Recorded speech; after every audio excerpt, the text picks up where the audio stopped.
असफलता एक चुनौती है, उसको स्वीकार करो, क्या कमी रह गई है देखो और सुधार करो।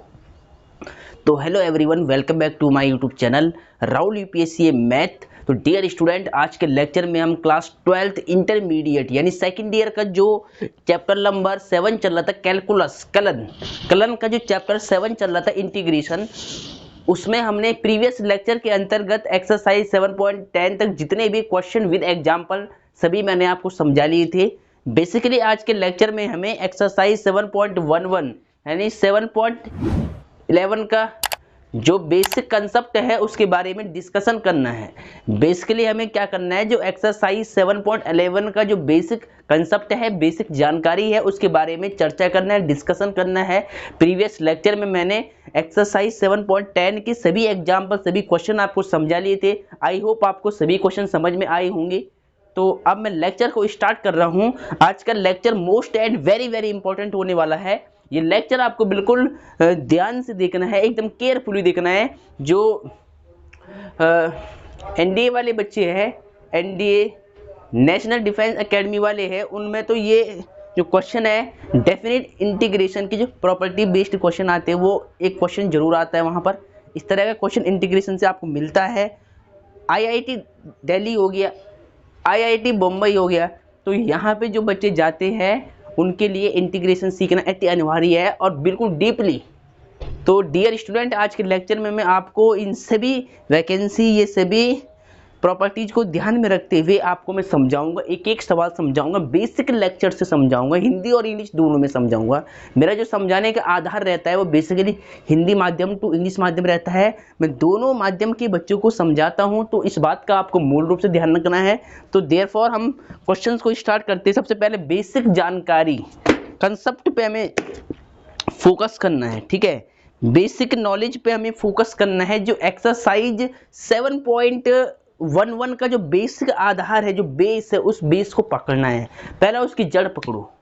अगर आपको शीर्ष तक पहुंचना है, यानी पेड़ के टॉप तक जाना है, तो पहले जड़ को ढूंढ लो कि जड़ कहाँ पर है। अगर आपको जड़ ही नहीं पता होगी तो ऊपर चढ़ने में आपको क्या होगी, आपके मार्ग भटक जाएंगे, मार्ग नहीं मिलेगा कि ऊपर किस प्रकार से चढ़े, ठीक है। तो इसलिए आपको क्या करना है, एक्सरसाइज को करने से पहले उसकी जड़ ढूंढनी पड़ती है। अब जड़ किसको कहते हैं, एक्सरसाइज के लिए जो जड़ होती है वो उसका बेसिक नॉलेज होता है, बेसिक कंसेप्ट होता है, जानकारी होती है, ठीक है। यानी कोई भी एक्सरसाइज को स्टार्ट करने से पहले जो उसके पीछे की जो बेसिक जानकारी होती है, जो फॉर्मूले होते हैं, आइडेंटिटी होती है, प्रॉपर्टीज होती है, उसके बारे में डिस्कशन पहले आपको करना है। और देन उसके बाद प्रॉपर्टी पढ़ के समझ के एग्जाम्पल को सॉल्व करना है। सेकंड स्टेप एक्सरसाइज में जाने का एग्जाम्पल होता है। और एंड अगर आपको एग्जाम्पल समझ में आ गए तो एक्सरसाइज का एक भी क्वेश्चन आपसे बनेगा नहीं, ठीक है। सभी क्वेश्चन आपसे बन जाएंगी। अगर आपने सारा बेसिक सीख लिया है तो आपसे एक्सरसाइज का हर एक क्वेश्चन बन जाएगा, ठीक है। तो अब मैं लेक्चर को स्टार्ट कर रहा हूँ। सभी बच्चे इस चैनल से जुड़ जाइएगा, वीडियो को लाइक कीजिएगा, सब्सक्राइब कीजिएगा और शेयर कीजिएगा। तो अब देखिए, आज जो एक्सरसाइज 7 लिख लेते हैं पहले। एक्सरसाइज 7.11 यानी 7.11 का जो बेसिक जानकारी है, कंसेप्ट है इसका, बेसिक कंसेप्ट, ठीक है। बेसिक जानकारी हमें पढ़नी है, देन उसके बाद एग्जाम्पल सॉल्व करने हैं। कैसे करेंगे, देखिए सबसे पहले आपको यहाँ पर देखिए हेडिंग क्या रहेगी आज के लेक्चर की, basic some properties of definite integration, some properties of definite integrals, या इंटीग्रेशन कुछ भी बोल लो, तो या इंटीग्रल्स लिख लेते, ठीक है। क्या लिखा मैंने, some properties of definite integrals. Basically हमें पढ़ना क्या है, हमें पढ़ना है some properties of definite integrals या इंटीग्रेशन। हिंदी वाले बच्चे क्या लिखेंगे, निश्चित समाकलनों के कुछ गुणधर्म, निश्चित समाकलनों की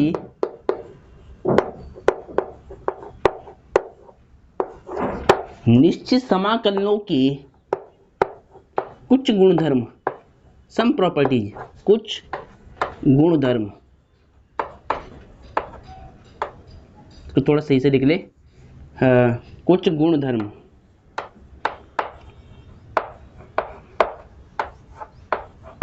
ठीक है। क्या लिखा मैंने, some properties of definite integrals, निश्चित समाकलनों के कुछ गुणधर्म, इसके बारे में हमें चर्चा करनी है, प्रॉपर्टीज के बारे में डिस्कशन करना आज के लेक्चर में, और देन एग्जाम्पल को फिर सॉल्व करेंगे, ठीक है। तो अब डेफिनिट इंटीग्रेशन पढ़ने की, देखिए डेफिनिट इंटीग्रेशन अभी तक हमने सीखा है 7.10 में सारे एग्जाम्पल हमने सिंपल किए, सब्स्टिट्यूशन मेथड अप्लाई करके कर लिए थे। लेकिन अब प्रॉपर्टी की आवश्यकता क्यों पड़ रही है, प्रॉपर्टी की नीड हमें क्यों हो रही है, ठीक है। Some properties of definite integrals में प्रॉपर्टीज का क्या यूज है, जब हमारा काम बन रहा था सीधा हम इंटीग्रेशन निकाल रहे थे, भाई डेफिनिट इंटीग्रेशन के हमने बहुत क्वेश्चन किए अभी तक, लेकिन वहाँ तो हमने कोई प्रॉपर्टी यूज नहीं की, वहाँ तो हमने सब्स्टिट्यूशन मेथड से अप्लाई करके टी मान के लिमिट चेंज करके और सीधा उसका इंटीग्रेशन फाइंड आउट कर लिया था। बट यहाँ पे हमें प्रॉपर्टी की आवश्यकता क्यों हो रही है, तो डियर स्टूडेंट, डेफिनिट इंटीग्रेशन के कुछ ऐसे क्वेश्चन आपको मिलेंगे जो सीधा इंटीग्रेट करना मुश्किल हो जाएगा, ठीक है। डेफिनेटली हम उसका इंटीग्रेशन फाइंड आउट नहीं कर सकते हैं, अगर हम अपने पुराने वाले रूल से उसका इंटीग्रेशन निकालने की कोशिश करते हैं तो क्वेश्चन डिफिकल्ट बनता जाएगा, इंटीग्रेशन को सॉल्व करना आसान नहीं रहेगा। किसी भी फंक्शन को डेफिनेटली इजी वे में सॉल्व करने के लिए ये प्रॉपर्टी हमें यूज करनी पड़ती है। अगर किसी हार्ड एक क्वेश्चन में हम अगर प्रॉपर्टी यूज कर लेते हैं, वो क्वेश्चन बिल्कुल हलवा बन जाता है, वो क्वेश्चन बिल्कुल आसान हो जाता है। तो इस बात का आपको मूल रूप से ध्यान रखना है कि हमें बेसिकली करना क्या है कि जो हार्ड क्वेश्चन, जो डेफिनेट इंटीग्रेशन के ऐसे क्वेश्चन हमें मिल जाते हैं जो डायरेक्टली सॉल्व नहीं हो सकते, तो वहाँ पर बेसिकली हम प्रॉपर्टी का यूज करते हैं, ठीक है। तो आपको बात समझ में आ रही होगी। अब जब मैं आपको एग्जाम्पल समझाऊंगा, एक एक एग्जाम्पल आपको समझाऊंगा, और आपको ये प्रॉपर्टी जो मैं लिखवाऊंगा 7 प्रॉपर्टी एनसीईआरटी के अंदर गिवन है, 7 गुणधर्म दे रखी है, उनमें से 7 के साथ मैं आपको पहले समझाऊंगा और यहाँ पे लिखवाऊंगा, आपको उनको नोट करना है। देन उसके यूज से, उनके प्रयोग से मैं आपको एग्जाम्पल समझाऊंगा, जितने भी एग्जाम्पल हो सकते हैं सभी एग्जाम्पल हम 1 बाई 1 करके सीखेंगे, ठीक है। तो देखिए पहले मैं आपको यहाँ पे प्रॉपर्टी सिखाता हूँ। देखिए प्रॉपर्टी फर्स्ट क्या कहती है, एनसीईआरटी में इसको प्रॉपर्टी 0 बोला गया है। प्रॉपर्टी फर्स्ट कहाँ से स्टार्ट है, property 0, property 1, property 2, property 3, property 4, property 5 और प्रॉपर्टी 6 और प्रॉपर्टी 7। ये 7 केस आपको पढ़ने हैं फॉर्मूले के रूप में, प्रॉपर्टी के रूप में, गुणधर्म की फॉर्म में। तो देखिए फर्स्ट वाली प्रॉपर्टी क्या कहती है कि a to b integration of a to b f of x d x एक फंक्शन है। अगर ये डेमी वेरिएबल आपने पढ़ा होगा, ठीक है, प्रचाल चर, डेमी वेरिएबल का एक कंसेप्ट है ये कि a to b f of x d x ऐसे कोई फंक्शन है। अगर आपको फंक्शन को चेंज करना है तो बेसिकली अभी हमने प्रीवियस लेक्चर में क्या किया, अगर हम फंक्शन को चेंज करते थे तो x equal to t put कर लेंगे, ठीक है। दोनों साइड हम इसको डिफरेंशिएट करके क्या होगा, dx इक्वल टू dt बन जाएगा, ठीक है। बन जाएगा नहीं बन जाएगा, ऐसे हुआ ना, ये x अपॉन टी है, दोनों तरफ आप x के सापेक्ष अवकलन कर लो, डिफरेंशिएट कर लो इसको विद रिस्पेक्ट टू x, तो x के सापेक्ष x का 1 t का dt अपॉन dx हो जाएगा, क्रॉस मल्टीप्लाई से dx इक्वल टू dt बन जाएगा सीधा। तो यहाँ से मैंने ये स्टेप लिख दिया सीधा ये वाला, ठीक है। तो अब देखिए अगर मैं लिमिट चेंज करता, अगर x इक्वल टू टी है, अगर x t के इक्वल है, अगर मैं x इक्वल टू a मानता तो t इक्वल टू a हो जाएगा, लिमिट सेम रहेगी इसकी। भाई दोनों का जो रिलेशन है वो इक्वलिटी का है, इक्वलता का है, यानी इक्वल यानी समानता, इंग्लिश में क्या बोलते हैं, इक्वलिटी या इक्वल बोल लो, ठीक है। हिंदी में समानता या समता का संबंध है इसके आसपास में, ठीक है, इसके बीच में, क्योंकि x की वैल्यू अगर आप लिमिट a पुट कर लो तो t इक्वल टू a मिल जाएगा, x आप b पुट करो t इक्वल टू b मिल जाएगा।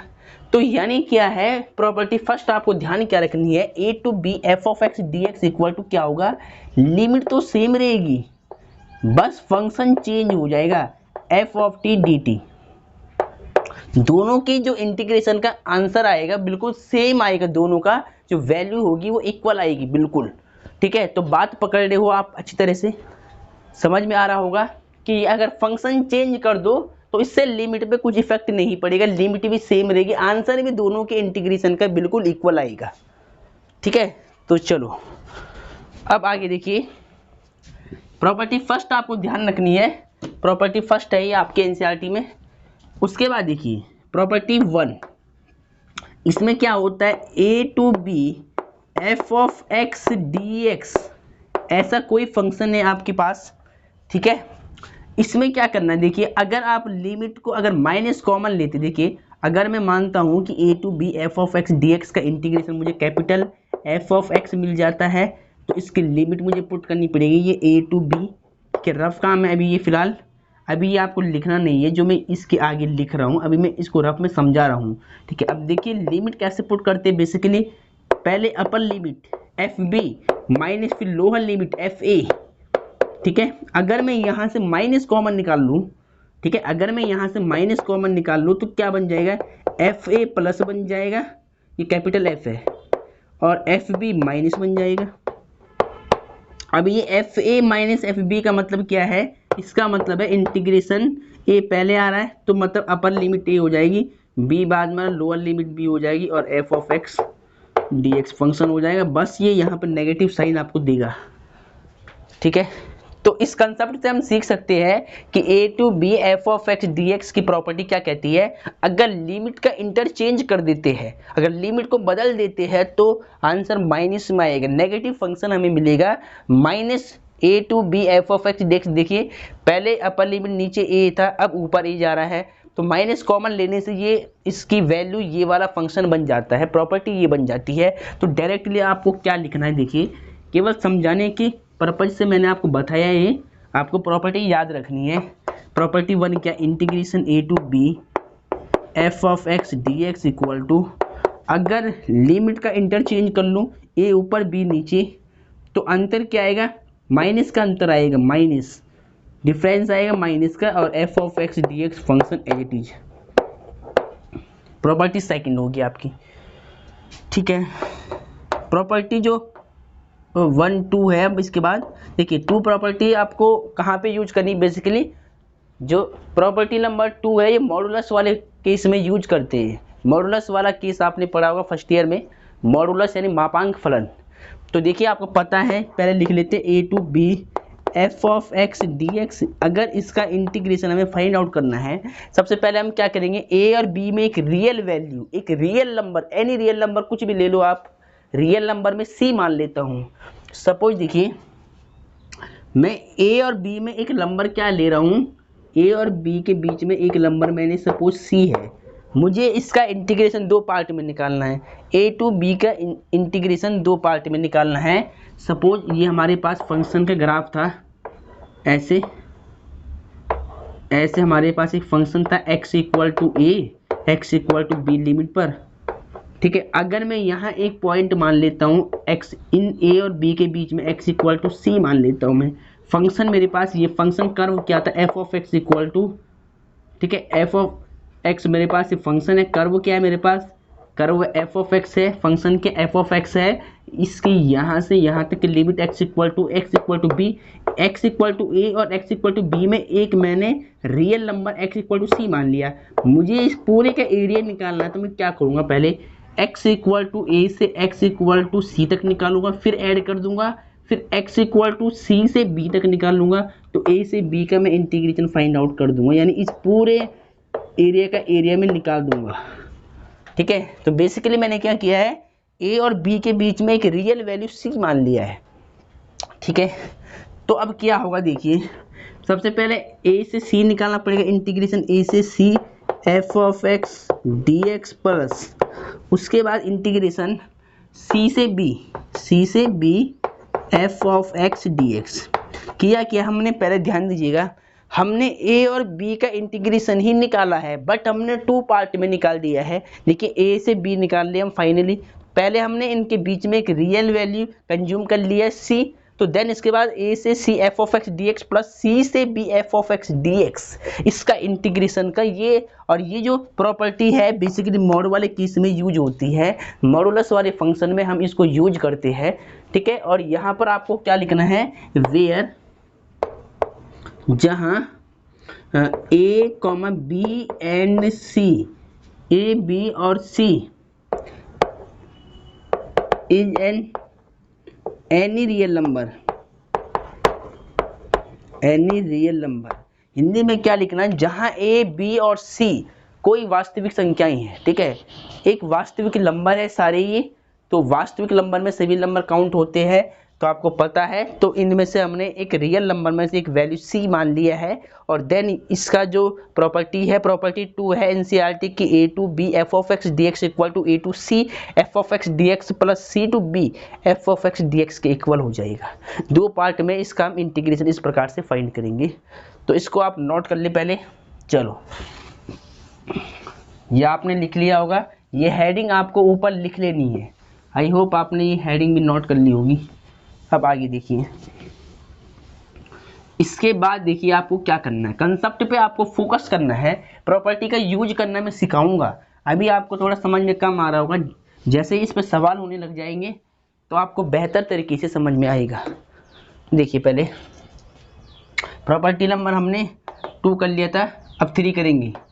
देखिए, एनसीईआरटी में जो प्रॉपर्टी 3 है वो क्या कहती है, आपको ध्यान से देखना है। पहले इधर देखिए, इंटीग्रेशन ए से b f of x d x है, ठीक है। इसका इंटीग्रेशन निकालने का एक और तरीका देखिए, इसकी प्रॉपर्टी एक और है, ए से बी लिमिट सेम रहेगी, बस x के स्थान पे, वेरिएबल x के स्थान पे आपको क्या करना है, upper limit plus lower limit minus में x, यानी upper limit plus lower limit minus में x और dx। ये प्रॉपर्टी नंबर 3 ये कहती है एनसीईआरटी में कि a to b f of x d x equal to क्या होगा, a से b, लिमिट से सीमाएं हैं a से b, f a plus b, इनको ऐड करो, x को माइनस करो, a प्लस b माइनस में x dx। प्रॉपर्टी 3 का ही एक रूप है प्रॉपर्टी 4, उसको देखिए, ये इंपॉर्टेंट प्रॉपर्टी है, ये वेरी वेरी इंपॉर्टेंट प्रॉपर्टी है, ज़्यादातर क्वेश्चन इसके बेस पर ही होने हैं, प्रॉपर्टी 4 के बेस पर अधिकतर क्वेश्चन होंगे, इसलिए इसको आपको याद कर लेना है। तो प्रॉपर्टी क्या है, 0 to a f of x d x, इसका भी सेम वही केस है।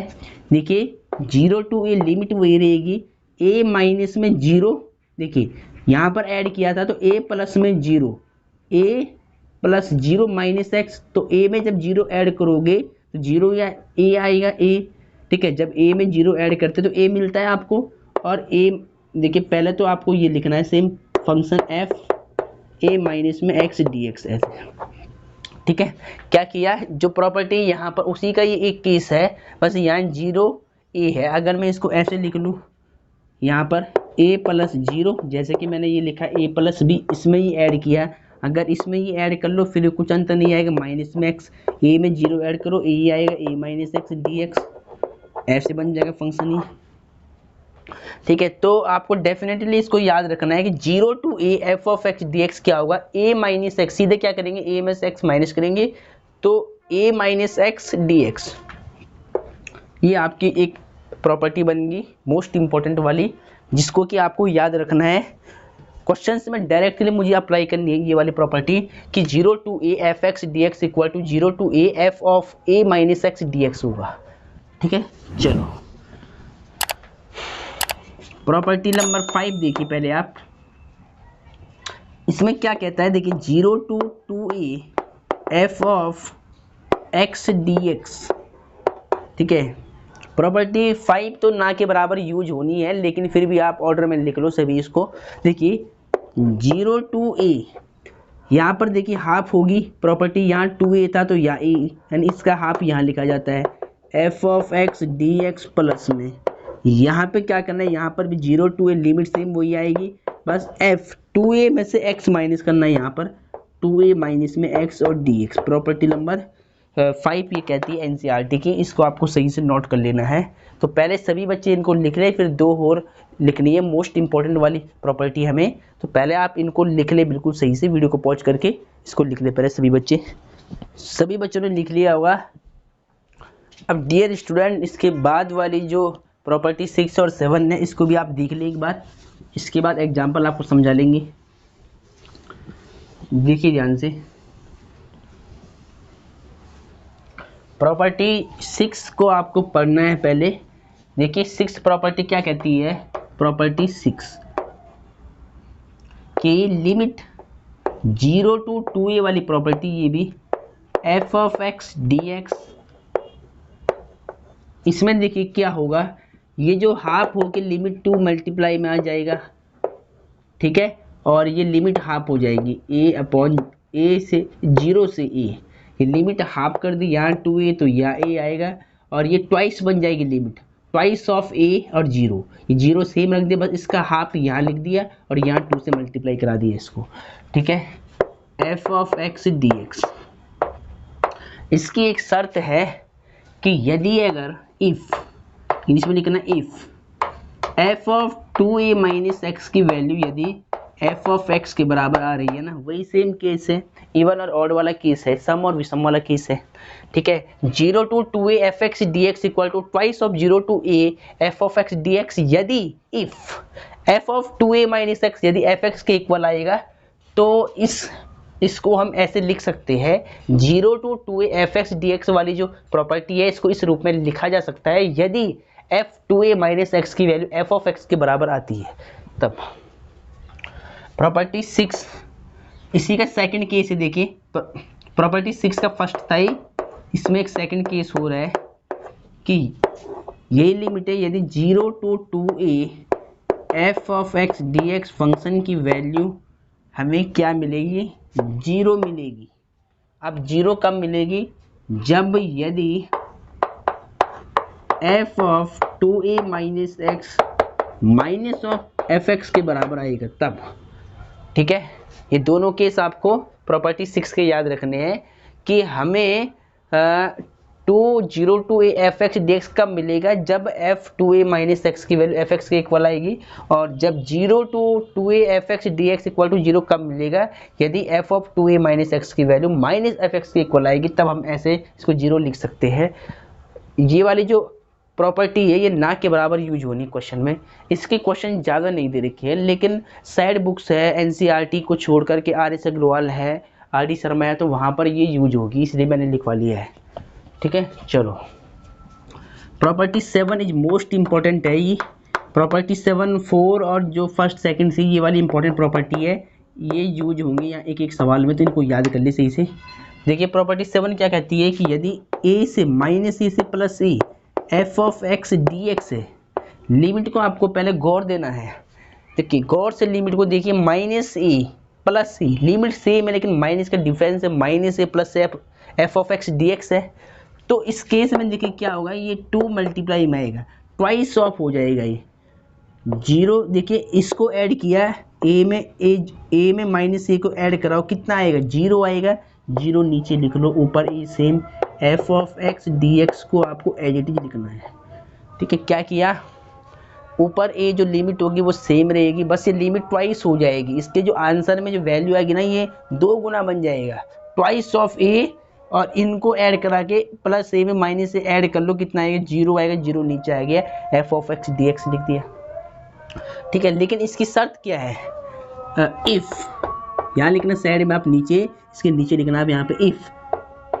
fx is an even function, यदि fx एक सम फलन होगा तब होगा ऐसे,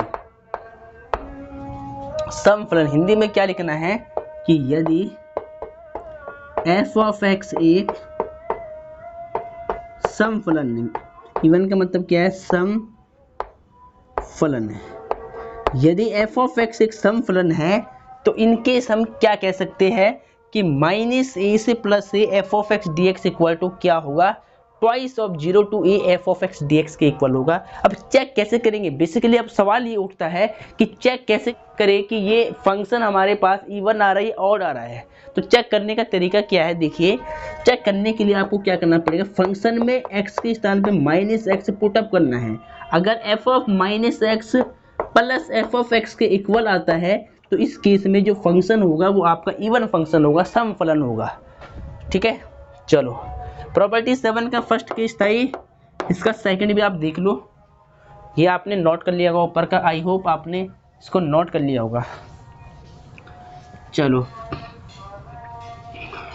देखिए प्रॉपर्टी 7 का सेकंड केस आपको ध्यान से देखना है, लिमिट वही है माइनस ए से plus a f of x d x is equal to, देखिए करना क्या है, देखिए पहले यहाँ पर देखिए, अगर ये फंक्शन और मिल जाए हमें, यानी एफ ऑफ माइनस एक्स की value minus of F x के इक्वल आ जाए, तो हम क्या कह सकते हैं कि इसकी वैल्यू क्या मिलेगी, जीरो मिलेगी। सीधा आपको जीरो लिखना है, लेकिन इसकी वैल्यू जीरो लिखने के लिए शर्त क्या है, शर्त ये है कि इफ एफ ऑफ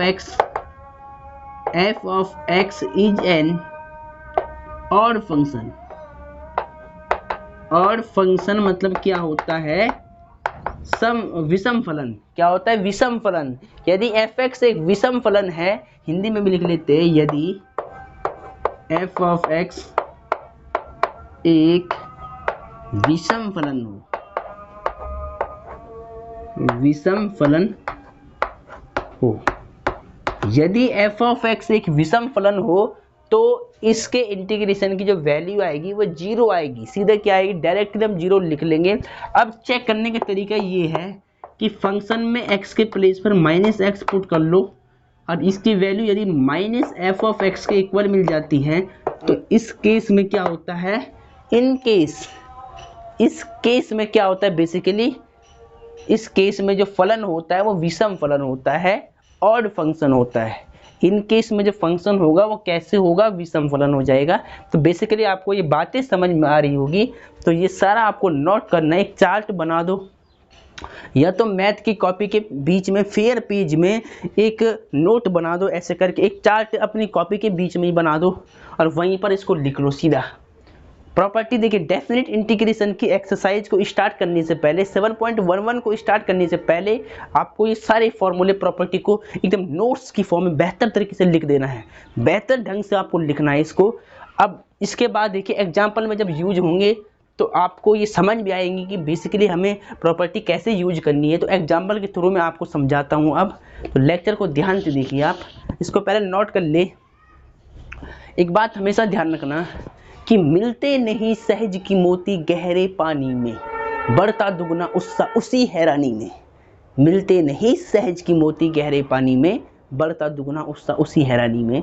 अगर आपको ये याद है तो एक भी क्वेश्चन आपसे ऐसे नहीं है कि जो नहीं बनेगा, हर एक क्वेश्चन आपसे बनेगा।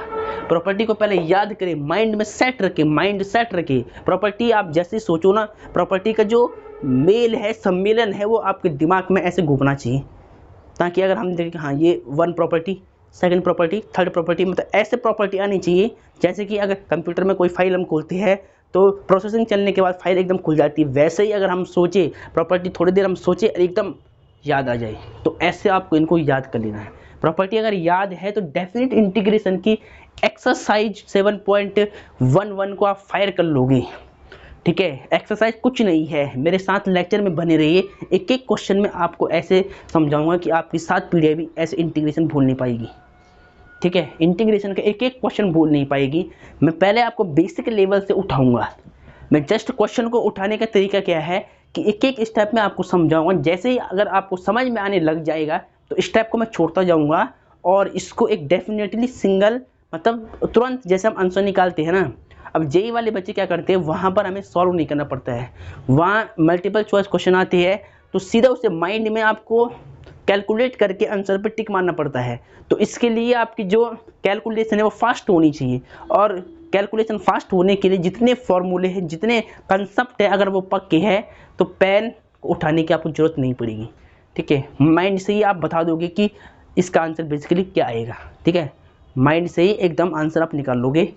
तो डियर स्टूडेंट, आप पहले इसको नोट कर ले। चलो, ये आपका नोट हो गया होगा।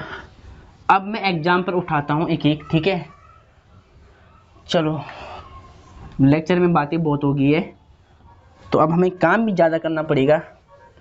तो अब देखिए काम हम करते हैं, फटाफट स्टार्ट करते हैं लेक्चर को। देखिए प्रॉपर्टी से भी आप लिख लें।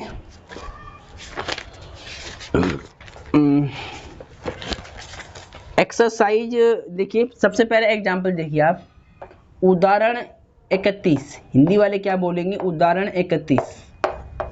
हिंदी में लिख लेते एग्जाम्पल 31। एग्जाम्पल कौन सा है, 31 है। क्वेश्चन देखिए, मेरे पास हिंदी वाली बुक है, आप सभी बच्चे अपनी एनसीईआरटी की इंग्लिश माध्यम की बुक निकाल के खोल ले पेज नंबर, ठीक है। तो देखिए मेरा अभी विशेष फोकस हिंदी और इंग्लिश दोनों पर है। तो -1 से +2 लिमिट क्या दे रही कि -1 से +2, और मॉडुलस वाला फंक्शन है x³ माइनस में x dx का मान ज्ञात कीजिए, मान ज्ञात कीजिए, find the value of this integrals, ठीक है। इस इंटीग्रेशन का जो क्वेश्चन है, इसकी वैल्यू फाइंड आउट करनी है, इसका इंटीग्रेशन की वैल्यू हमें फाइंड आउट करनी है। तो डियर स्टूडेंट, बेसिकली कैसे सॉल्व करेंगे, मॉडुलस वाले function is very very important, ये वेरी वेरी इंपॉर्टेंट वाले फंक्शन होते हैं, ठीक है, ठीक है। ये वेरी वेरी इंपॉर्टेंट वाले क्वेश्चन है, जेई में रिपीट है, ठीक है। आईआईटी वालों के लिए तो ये क्वेश्चन इंपॉर्टेंट होते हैं, वहाँ अक्सर इस तरह के क्वेश्चन पूछे जाते हैं।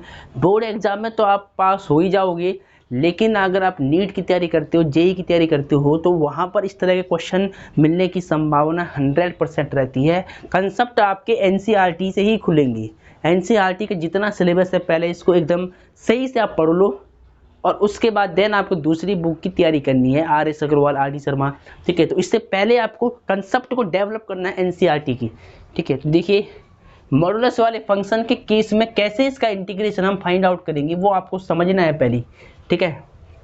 देखिए सबसे पहले सॉल्यूशन आप लिख ले, यहाँ पर सारी बातें आपको सीक्वेंस में समझाऊंगा। सॉल्यूशन यानी हल, हिंदी वाले हल लिखेंगे। लेट माना इस फंक्शन का एक नाम रख दिया हमने आई फॉर क्या होता है इंटीग्रेशन, हमें इसका इंटीग्रेशन निकालना है, तो इसका नाम क्या रख दिया, आई रख दिया, dx।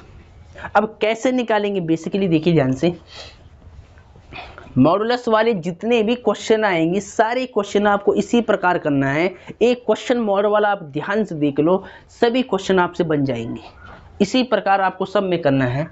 सबसे पहले क्या करेंगे, देखिए जो मॉड के अंदर की वैल्यू है ना, पहले मैं रफ समझा रहा हूँ, इसके बाद जो भी जतने मैं बोलूँ ना कि आपको इसको फेयर में करना है, और ये रफ है ये फेयर है, तख्तरे आपको लिखना नहीं है, पहले मेरी बात सुन ले। देखिए पहले क्या करेंगे, मॉड के केस में जो मॉड के अंदर का फंक्शन होगा ना, उसको आपको पहले 0 के इक्वल पुट करना है। और आपको एक बात हमेशा ध्यान रखनी है, फर्स्ट ईयर में आपने क्या पढ़ा, यदि मेरे पास लेट्स सपोज एक f(x) एक फंक्शन है मॉड के अंदर। देखिए f(x) क्या है, मॉडुलस x एक फंक्शन है, ये फंक्शन की दो वैल्यू होती है, ये मॉड x हमें दो वैल्यू देता है, एक नेगेटिव देता है, एक पॉजिटिव वैल्यू देता है। तो देखिए अब इसकी शर्त क्या होती है कि यदि x greater than equal to 0 होगा, तो ये मॉड x यानी ये मॉड x हमें क्या देगा, प्लस का x देगा। और यदि x की वैल्यू लेस देन 0 है, x लेस देन 0 है, तो ये मॉड x हमें क्या देगा, माइनस का x देगा। ये वाला जो कंसेप्ट है ये आप अपने दिमाग में फिट कर दे, क्योंकि ये आपने फर्स्ट ईयर में पढ़ा है, ठीक है, आपने फर्स्ट ईयर में इसको सीखा होगा, चैप्टर नंबर 2 में भी है, रिलेशन फंक्शन में भी ये मॉडुलस वाला कंसेप्ट दे रखा था कि मॉड के दो केस होते, अगर मॉडुलस x अगर x is greater than equal to 0 तो प्लस x देगा मॉड x हमें, अगर x लेस देन 0 है तो हमें क्या देगा, माइनस का x देगा। तो इस बात का आपको ध्यान में रखना है, कंसेप्ट थोड़ा थोड़ा आपको मालूम होनी चाहिए, रिवाइज होनी चाहिए, आप रफ कॉपी में इसको लिख सकते हैं। चलो अब इस क्वेश्चन में क्या करना, देखिए इस क्वेश्चन के लिए पहले रफ वाला पोर्शन को सही से समझ ले। अगर इसका कंसेप्ट देख लिया आपने, पहले समझ लिया कंसेप्ट, बेसिकली मॉड वाले क्वेश्चन करने के कंसेप्ट आपने सीख लिए, तो ये क्वेश्चन फिर आपके लिए कुछ नहीं है, ठीक है। तो सबसे पहले कॉल आ रहा है, जरा 1 मिनट जरा।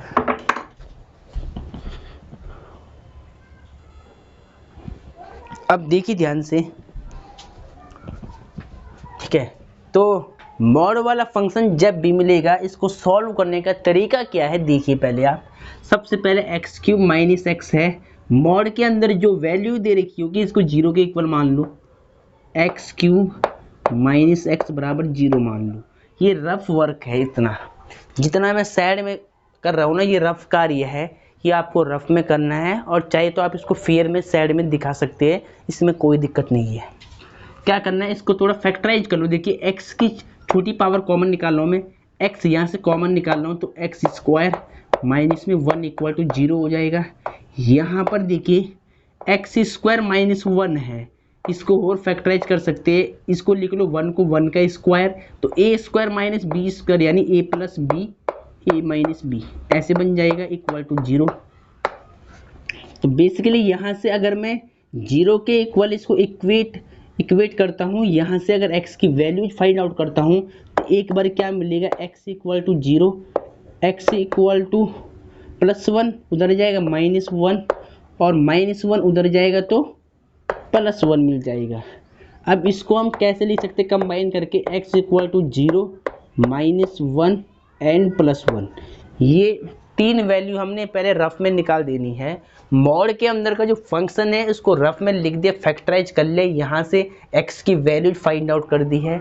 क्यूबिक पॉलिनोमियल था तो क्यूबिक वाले के हाईएस्ट हमारे पर 3 जीरो जाते हैं, तो x इक्वल टू 0, -1 और +1 मिल चुका है हमें। ठीक है, अब क्या करना है, इसके बाद एक लंबा लाइन ड्रॉ करनी है, संख्या रेखा इसको हिंदी में बोलते हैं। लंबा लाइन पे हम क्या करते, देखिए जो आपका फंक्शन है इंटीग्रेशन का, देखिए -1 से +1 लिमिट है, तो इधर देखिए इनिशियल पॉइंट -1 होगा और फाइनल जो पॉइंट होगा +2 होगा। -1 से +2 का इंटीग्रेशन हमें चाहिए, सीमाएं हमें इसके बीच में करना है जो भी करना है, तो -1 लिख दिया हमने इनिशियल बिंदु में, इनिशियल पॉइंट बना करके, और +2 लिख दिया फाइनल पॉइंट पे। अब देखिए जरा इनके बीच में जो वैल्यूज आपने निकाली, देखिए -1 से पहले 0 आएगा यहाँ पर, और 0 के बाद क्या आएगा, +1 यहाँ आएगा मान लिया।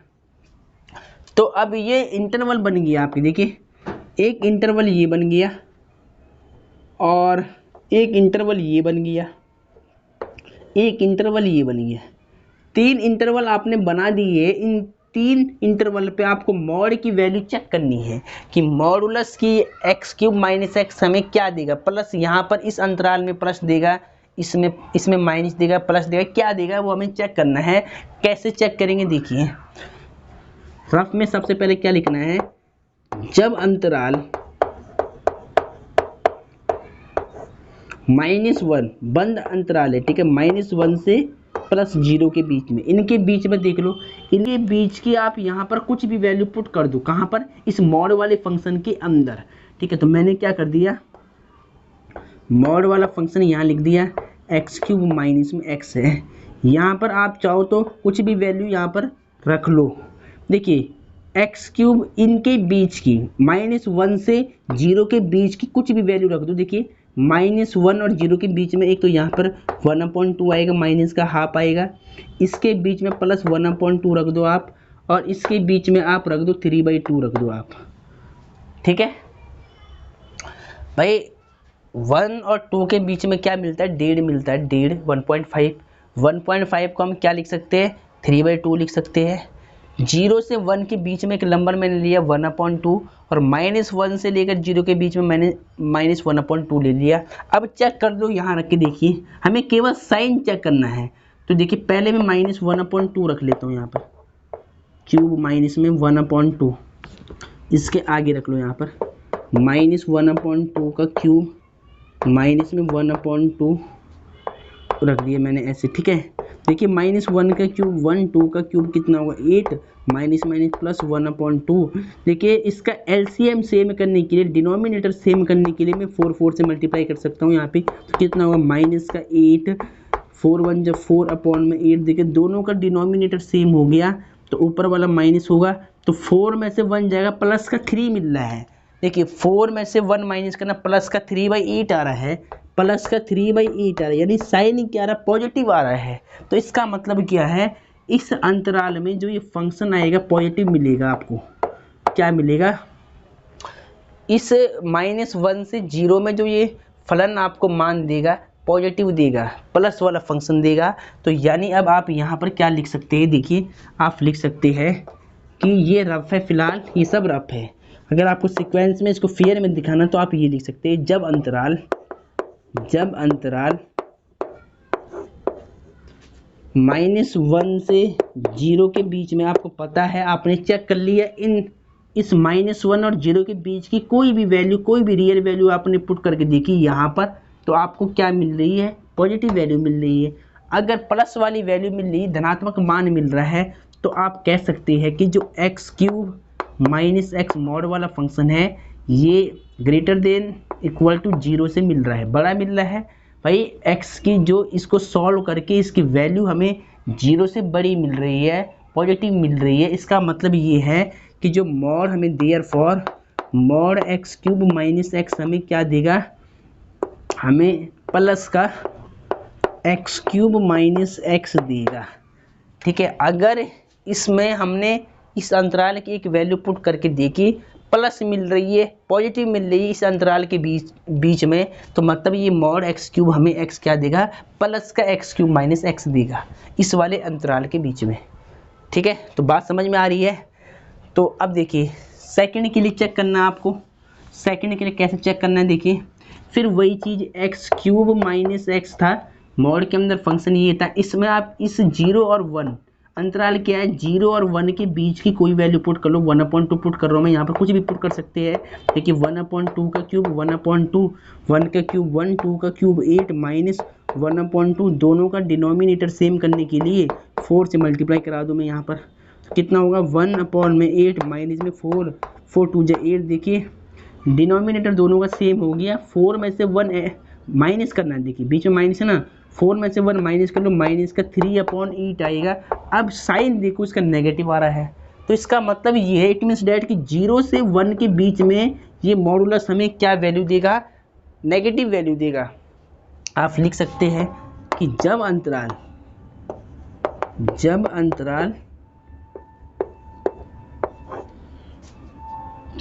0 से 1 इंटरवल लेते हैं हम, तो 0 से 1 में आपको क्या मिल रहा है? देखिए 0 से 1 में आपको नेगेटिव दे रहा है, यानी मॉड x³ माइनस में x की वैल्यू लेस देन 0 आ रही है। अगर लेस देन 0 आएगी तो it means that x³ - x हमें क्या करेगा? नेगेटिव फंक्शन देगा, x³ - x देगा नेगेटिव का। ठीक है, तो यानी इस अंतराल में हमें क्या करना पड़ेगा? नेगेटिव लेना पड़ेगा x³ - x की वैल्यू। ठीक है, चलो अब सेम इसमें देख लो, 1 से 2 के बीच में फंक्शन यही लिखना है, यहीं पे वैल्यू पुट करनी है। देखिए आपको x³ - x में x की वैल्यू, देखिए इसके बीच में 1 और 2 के बीच में क्या आ रहा है? 1.5 आ रहा है। ठीक है, यानी 3/2 आ रहा है, 1.5, तो 3/2 यहाँ पुट कर दिया, इसका क्यूब निकाल दिया और 3/2 यहाँ रख दिया।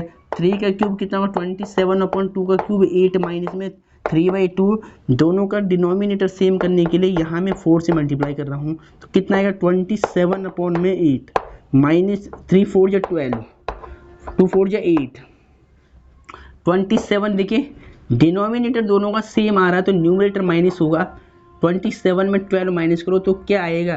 प्लस की वैल्यू आएगी। वैल्यू चाहे जो भी आए, लेकिन हमें सिर्फ सिंबल से मतलब है। सिंबल क्या देगा? ये वैल्यू हमें प्लस का सिंबल देगा, क्योंकि 27 यहाँ पर पॉजिटिव है। तो यानी इस अंतराल में ये नेगेटिव आ रही थी, इसमें पॉजिटिव वैल्यू हमें मिल जाएगी। ठीक है, मॉड की इसमें क्या मिलेगी? पॉजिटिव, उसमें नेगेटिव और उसमें पॉजिटिव मिल जाएगी। तो आप अगर यहाँ पे लिखना चाहो इसको ऐसे फेयर में दिखाने के लिए, रफ में, वैसे ये सारा रफ वर्क है। ठीक है, आपको इसको साइड में दिखा सकते हैं, आप फेयर कॉपी के साइड में आप इस रफ को दिखा सकते हैं। ठीक है, अब देखिए आपको क्या लिखना है। जब अंतराल व्हेन इंटरवल, जब अंतराल 1 से 2 के बीच में क्या किया मैंने? मॉड x³ - x की वैल्यू क्या आ रही है? पॉजिटिव आ रही है, यानी ग्रेटर देन इक्वल टू 0 आ रही है। तो इट मीन्स डेट जो मॉड x³ - x देगा हमें पॉजिटिव वैल्यू देगा, x³ - x प्लस का आएगा। तो इस अंतराल 1 से 2 में इसकी वैल्यू प्लस आएगी, 0 से 1 में नेगेटिव आएगी, और -1 से 0 में भी क्या आएगी? पॉजिटिव आएगी। और ये वैल्यू आपको देखिए, सारा रफ वर्क है, ये रफ वर्क है इतना सारा, इसको आप रफ में साइड में दिखा सकते हैं। मॉड के क्वेश्चन को सॉल्व करने के लिए ये रफ कार्य का जो कंसेप्ट है वो आपके दिमाग में सेट होना चाहिए कि बेसिकली हमें करना क्या है। अब देखिए, इसके बाद में इसको हटा रहा हूँ, इस क्वेश्चन को स्टार्ट कर रहा हूँ ऊपर से, ठीक है। चलो अब देखिए आप, अब कंसेप्ट को आपको देखना, हमें केवल सिंबल निकालने थे, सिंबल हम यहाँ से देख लेंगे, इनके बीच के नंबर भी मैं अब हटा रहा हूँ, इसकी मुझे ज़रूरत नहीं पड़ेगी, ठीक है। चलो यहाँ 1 था प्लस का, ठीक है। अब देखिए डियर स्टूडेंट, पहले तो इसको ऊपर लिख लो आप, लेट, हमने माना करके इसको ऊपर लिख लेते पहले ऐसे, i इक्वल टू, सारा मॉड का खेल है इसमें, -1 से +2, उसके बाद मॉड x³ माइनस में x और dx है, ठीक है। चलो इसको भी हटा दो अब देखिए जो ये लंबा लाइन, अब आपको लंबा लाइन से देख के सारा काम करना है। देखिए अब इस मॉड को आपको तोड़ना है, कैसे तोड़ेंगे, सबसे पहले 1 से 0 यानी -1 से +0, मॉड की वैल्यू लिख लो पहले x³ माइनस में x और dx, फिर प्लस लगा लो, फिर 0 से 1, फिर 0 से +1, मॉड x³ माइनस में x dx। अब ये फेयर काम है, यहाँ से जो मैं समझा रहा हूँ ये सारा फेयर वर्क है, इसको फेयर कॉपी में नोट कर सकते हैं आप, dx। उसके बाद देखिए 1 से 2 तक जाना है, देखिए इंटीग्रेशन तो निकालना हमें 1 से 2 ही है, बस हमने इसको पार्ट में निकाल दिया, ठीक है, 1 से 2 और मॉड x³ माइनस x और dx, ठीक है। अब देखिए, अब डिसाइड करना है कि -1 से +0 के बीच में ये मॉड x³ माइनस x हमें कौन सी वैल्यू देगा, नेगेटिव देगा या पॉजिटिव देगा, वो हमने यहाँ चेक कर लिया था। इन -1 और 0 के बीच की कोई रियल वैल्यू पुट करी हमने x³ माइनस x के स्थान पर, तो हमें क्या मिल रहा था आंसर में, पॉजिटिव वैल्यू मिल रही थी, यानी धनात्मक मान ये दे रहा था हमें। तो जब ये धनात्मक मान दे रहा है तो इसका मतलब क्या है, इसका मतलब मुझे पता है, भी आपने लिखा था पीछे कि ये x³ माइनस x जब मॉड से बाहर आएगा तो प्लस का बन जाएगा, ठीक है। देखिए 0 से 1 में नेगेटिव दे रहा था, तो 0 से 1 में आपको क्या करना है, नेगेटिव रख देना, यहाँ पे नेगेटिव सिंबल लगा करके x³ माइनस में x, ये हमें नेगेटिव फंक्शन देगा, ठीक है। अब प्लस 1 से 2 में देखिए पॉजिटिव दे रहा था, देखिए पॉजिटिव प्लस धनात्मक वैल्यू दे रहा था, तो इसका मतलब ये x³ माइनस x हमें क्या देगा, प्लस का x³ माइनस x देगा, धनात्मक वैल्यू देगा मॉड 1 से लेकर 2 इंटरवल के बीच में, ठीक है। अब देन इसका इंटीग्रेशन करके आपको सिंप्लीफाई करना है, ये क्वेश्चन बिल्कुल इजी बन चुका है। अब देखिए बस कंसेप्ट मेन था, इसमें कंसेप्ट सीख लिया, तो अब ये क्वेश्चन कुछ नहीं है, अभी मैं इसको सेम रख रहा हूँ। देखिए प्लस माइनस माइनस कर लो डायरेक्टली, यहाँ पे इंटीग्रेशन 0 to +1 x³ माइनस में x dx प्लस में इंटीग्रेशन 1 से 2 x³ माइनस में x और dx, ठीक है। अब इंटीग्रेशन निकालते देखिए यहाँ से, इसको थोड़ा आप साइड से देखना जरा, क्योंकि जगह का शॉर्टेज पड़ जाएगा फिर। देखिए i इक्वल टू, सीधा आपको इंटीग्रेशन फाइंड करना है, x³ का x के रेस्पेक्ट में इंटीग्रेशन क्या होगा, x की पावर 4, x की पावर n वाला फॉर्मूला क्या होता है, x की पावर n+1 अपॉन n+1। अगर 3 पावर है तो इंटीग्रेशन पावर इंक्रीज होती है, तो अपॉन में देखिए x की पावर 4/4 हो जाएगा, माइनस x की पावर 1 है तो x की पावर 2/2 हो जाएगा इंटीग्रेशन। इसका लिमिट क्या है, -1 से 0, फिर प्लस नहीं माइनस चल रहा है, माइनस, तो यहाँ माइनस लगा लें। उसके बाद देखिए x³ का x की पावर 4 अपॉन में 4 और x का पावर 1 मान ले तो x की पावर 2 अपॉन में 2, लिमिट पुट कर ले, कितनी है लिमिट पर लगा ले, 0 से 1 लिमिट है, इसको लगा दिया हमने, प्लस चल रहा है, x³ क्या है, x की पावर 4/4 माइनस में x का इंटीग्रेशन x की पावर 1 x की पावर 2 अपॉन में 2 हो जाएगा, अगर पावर 1 है तो एक पावर इंक्रीज हो जाएगी, x की पावर 2/2 और लिमिट क्या है 1 से 2 है। अब देन आपको अपर लिमिट और लोअर लिमिट पुटअप करनी है और इसका आंसर फाइंड आउट करना है। तो देखिए अब इसको ऊपर से करते हैं, इसको थोड़ा ऊपर से करते हैं। क्वेश्चन इंपॉर्टेंट है, बहुत ज़्यादा इंपॉर्टेंट क्वेश्चन है ये, वेरी वेरी इंपॉर्टेंट, आप इस पर लिख लेना। अब देखिए लिमिट पुट करने का तरीका क्या है। सबसे पहले x के स्थान पर इस पूरे फंक्शन में पहले अपर लिमिट पुट करो, तो 0/4, 0 की पावर 4 का मतलब 0 ही होगा, फिर भी मैं लिख रहा हूँ 0/4, फिर यहाँ पर -0 का स्क्वायर 0/2, फिर माइनस लगाया, फिर लोअर लिमिट -1 की पावर 4 और अपॉन में 4 -1 की पावर 2 अपॉन में 2, ठीक है, ऐसे हो जाएगा। फिर माइनस, फिर यहाँ पर आपको अपर लिमिट करनी है 1 की पावर 4, बेसिक लेवल से एक एक स्टेप में लिख के दिखा रहा हूँ, माइनस, फिर यहाँ पे 1 अपॉन में 2 स्क्वायर, माइनस, फिर यहाँ पर पुट कर लो आप 0, लोअर लिमिट क्या है 0, 0 की पावर 4 यानी 0 कर लो सीधा, अपॉन में 4 है तो 0 ही होना है वैसे, और 0 अपॉन में 2 हो जाएगा, ठीक है। यहाँ पे 0/4, 0/2 प्लस। अब यहाँ ध्यान देना, पहले आपको x के स्थान पे 2 रखना, 2 की पावर 4 अपॉन में 4 चल रहा है, -2 की पावर 2 अपॉन में 2, इसको माइनस करके। अब यहाँ ध्यान देना है, जब x के स्थान पे 1 रखोगे तो 1 की पावर 4 अपॉन में 4, ये माइनस यहाँ लगा देता हूँ मैं, ये चीज़ आपको इसके आगे लिखनी है। फिर माइनस ये आ गया, फिर लोअर लिमिट रखो यहाँ पे 1/2, 1 की पावर 2 और अपॉन में 2 आ रहा है, ठीक है। दोनों लिमिट पुट कर दिया। अब इसको सिंप्लीफाई आपको करना है। देखिए कैसे सिंप्लीफाई करेंगे, देखिए 0 -0 हो जाएगा ये तो, फिर भी दिखा लिया मैंने, इसको दिखाने की जरूरत नहीं थी वैसे। 1 का देखिए 1 की पावर चाहे कुछ भी हो 1 ही आता है, लेकिन 1 की पावर इवन नंबर है, सम संख्या, तो प्लस में आंसर आएगा 1/4। इवन नंबर है तो 1/2 प्लस का। उसके बाद देखिए 1 की पावर 4 यानी 1 4, 1 की पावर 2 यानी 1/2, माइनस यहाँ पे क्या आएगा 0 -0, 4 का 0 में डिवाइड 0, 2 का 0 में डिवाइड 0, उसके बाद प्लस 2 की पावर 4 कितना हो 16, 2 दूनी 4, 4 दूनी 8, 8 दूनी 16, ठीक है, 16 हो जाएगा 4, 2 की पावर 2 यानी 4/2।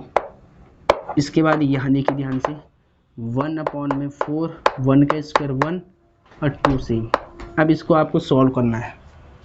देखिए 0 का मतलब कुछ नहीं है, खाली क्या बचेगा -1/4, माइनस माइनस प्लस 1/2, फिर -1/4 माइनस का मल्टीप्लाई कर लो प्लस 1/2, और 0 का मतलब कुछ नहीं है, इसको आप हटा सकते हैं, प्लस 4 1 जा 4, 4 4 जा 16, 2 1 जा 2, 2 2 जा 4, 4 में से 2 जाएगा, 2 बच जाएगा प्लस का, माइनस का मल्टीप्लाई कर दे अंदर, -1/4 माइनस माइनस प्लस 1/2। अब इसको सॉल्व करना है। देखिए कैसे सॉल्व करेंगे, माइनस वाली जो वैल्यू है उनको एक तरफ लिख लो, -1/4 है, फिर -1/4 है, फिर -1/4 है, प्लस वाली वैल्यू को एक तरफ लिख लो 1/2 प्लस का 1/2 ये वाला, प्लस का 1/2 ये वाला, और प्लस का 2 अलग कर दो आप। देखिए इन सब का डिनोमिनेटर सेम है तो एलसीएम तो 4 आएगा, -1 -2 -3 तो माइनस का 3 हो जाएगा। यहाँ पर क्या हो जाएगा, एलसीएम इन तीनों का सेम है 2, ऐड कर लो 3 प्लस में 2 हो जाएगा। अब इस फ्रैक्शन को आपको सॉल्व करनी है, तो देखिए कैसे करेंगे, -3/4 सेम रख दो, यहाँ पर 1 मान लो, पहले इसको सॉल्व कर लो, 3 1 जा 3, 2 2 जा 4 अपॉन में 2 1 जा 2, इसको सॉल्व कर लिया आप, या आपने नोट कर लिया होगा। क्वेश्चन इंपॉर्टेंट है और इजी क्वेश्चन है, बस कंसेप्ट पे आपको फोकस करना है, कंसेप्ट रूट वाला कंसेप्ट आपके दिमाग में बैठ जाना चाहिए, तभी क्वेश्चंस होंगे आप पे। -3/4 प्लस रख दी एज इट इज, 3 + 4 7/2 हो जाएगा, 3 + 4 कितना हो जाएगा 7/2 हो जाएगा। अब देखिए, अब यहाँ पर एलसीएम लेकर चाहे आप इसको सॉल्व करो और चाहे तो इसका डिनोमिनेटर को सेम बना दो। यहाँ 4 है, अगर मुझे यहाँ पर 4 बनाना है तो मैं 2 2 से मल्टीप्लाई करा दूंगा, इससे क्या होगा, मुझे एलसीएम लेने की ज़रूरत नहीं पड़ेगी। -3/4 इसका एलसीएम सेम हो जाएगा। 7 2 14, 2 2 4। देखिए दोनों का डिनोमिनेटर सेम है। अगर दोनों का डिनोमिनेटर सेम होता है तो ऊपर वाली वैल्यू को हम ऐड या माइनस करते, ठीक है।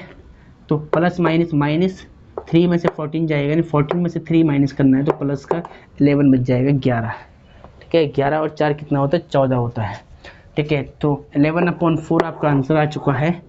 एनसीईआरटी बुक से आप इसको मैच कर ले अच्छी तरह। तो इस प्रकार से आपको इस क्वेश्चन को सॉल्व करना है। आई होप आपको ये क्वेश्चन समझ में आया होगा। तो पहले सभी बच्चे इस क्वेश्चन को नोट कर ले ज़रा। सभी बच्चों ने इस लेक्चर को नोट कर लिया होगा।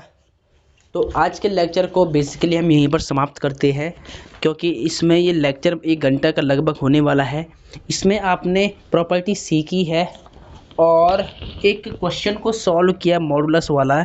इस क्वेश्चन को आपको ध्यान रखना है, इसी प्रकार इसी रूल से आपको समस्त क्वेश्चन सॉल्व करने हैं। तो आज के लेक्चर को मैं यहीं पर समाप्त करता हूँ। जो नेक्स्ट लेक्चर आएगा उसमें सारे एग्जाम्पल मैं आपको समझाऊंगा। एग्जाम्पल जितने भी इसके बाद आपके रह गए हैं 7.11 की, वो सभी एग्जाम्पल बेसिकली मैं आपको समझाऊंगा। तो आज के लेक्चर में आप इसको नोट कर ले और आज के लेक्चर को हम यहीं पर समाप्त करते हैं। जय हिंद, जय भारत, वंदे मातरम।